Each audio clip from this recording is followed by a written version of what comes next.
তাকিয়ে দেখুন যাদের স্বামীগুলো চলে গেছে, যাদের জীবন থেকে হাতের শাঁখা মাথার সিঁদুর চলে গেছে, আপনারা বুকে হাত দিয়ে বলুন তো কেমন আছেন?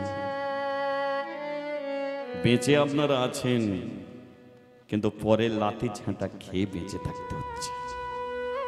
পারবেন না, জীবনে দুঃখের কথা আর নতুন করে কাউকে জানাতে পারবেন না। সেই জন্য বলে ও হাতের শাঁখা মাথার সিঁদুর একটা মূল্য আছে। ওটা যতদিন মাথায় থাকবে আপনার দিকে আঙুল তুলতে পারবে না।